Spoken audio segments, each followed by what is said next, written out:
बच्चों, आज हम बात करेंगे विद्यापति के इस पद की। विद्यापति मैथिल कोकिल के नाम से जाने जाते हैं हिंदी साहित्य में, और इनकी रचनाएं जो होती हैं वो श्रृंगार रस की भी हैं, भक्ति रस की भी हैं। इन्होंने राम, कृष्ण, शिव, गंगा, इन सभी देवी देवताओं की स्तुति की है, माँ दुर्गा की भी स्तुति की है। आज मैं इनकी एक रचना पद जो है वो मैं आप सबों को समझा रही हूँ, जिसमें कि विरहनी के वियोग पीड़ा का वर्णन किया गया है।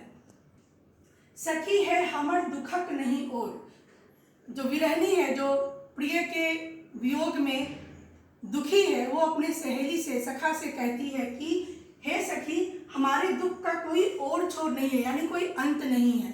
प्रायः उन्होंने ऐसी रचनाएं लिखी हैं जब गोपियां कृष्ण के जाने के बाद, कृष्ण के प्रेम में, कृष्ण के वियोग में, पीड़ा में व्यथित रहती हैं, और वो उद्धव से भी बात करती हैं, उद्धव को भी उलाहना देती हैं। तो उनके वियोग श्रृंगार से रचित पद में इस तरह के दृश्य का वर्णन किया गया है। यहाँ पे जो विरहनी है वो अपनी सखी को संबोधित करते हुए कहती है कि मेरे दुख का, मेरी पीड़ा का कोई अंत नहीं है। ई भर बादर माह भादर, यानी भादों का महीना है और आसमान में बादर मतलब बादल, बादल भरे पड़े हैं, सून मंदिर मोर। और ऐसी स्थिति में जो मेरे हृदय का मंदिर है वो क्या है? सून है। सून मतलब सूना है। मोर मतलब यहाँ पे मोर पक्षी नहीं, मोर मतलब मेरा, यानी मेरे हृदय का मंदिर जो है इस भादों के महीने में भी, जबकि आसमान में बादल घिरे हुए हैं, चारों ओर मौसम सुहावना है, बारिश हो रही है, पर मेरे जो हृदय का मंदिर है वो सूना है।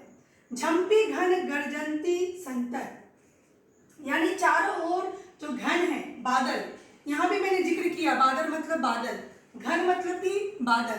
तो जो बादल है वो गरज रहे हैं, बरस रहे हैं, चारों ओर छाए हुए हैं। भुवन भरी बड़ी खंतिया, यानी बरखी, ये जो बरखा है, बरखा शब्द सुने होंगे, बरखा मतलब वर्षा। तो ये जो भाषा है थोड़ी सी हिंदी के समीप है, लेकिन हिंदी से थोड़ी अलग भी है।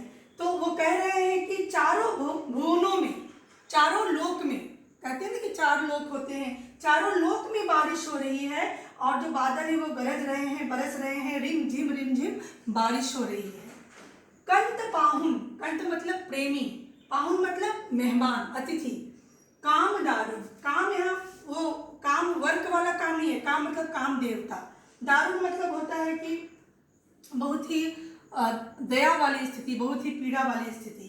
तो कह रही हैं वो कि जो मेरे कंठ हैं, जो मेरी प्रेमी हैं, वो पाहुन की तरह हो गए, मेहमान की तरह हो गए, क्योंकि वो आ नहीं रहे हैं। हम उनकी प्रतीक्षा कर रहे हैं पर वो आ नहीं रहे हैं, और जो काम देवता है वो हमें क्या कर रहे हैं? बहुत ही पीड़ा दे रहे हैं। काम देवता मतलब प्रेम और श्रृंगार के देवता।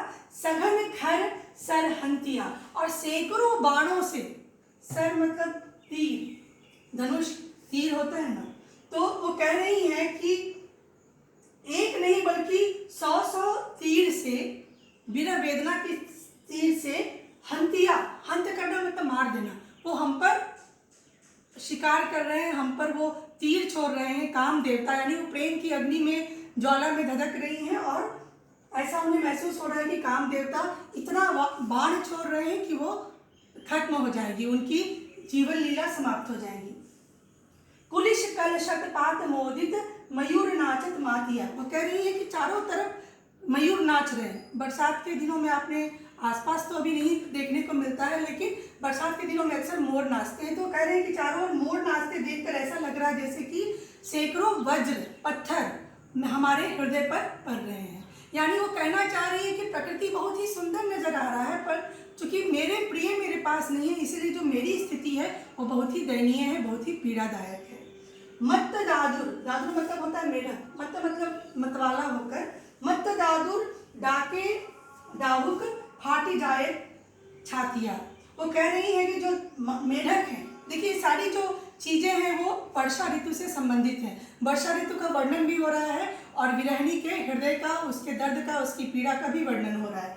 तो कह रही है कि जो मेढक हैं वो बिल्कुल मत्त है, मतवाला होकर, डाके, डाके मतलब बांग्ला शब्द है ये, मतलब वो पुकार रहे हैं, वो बोल रहे हैं।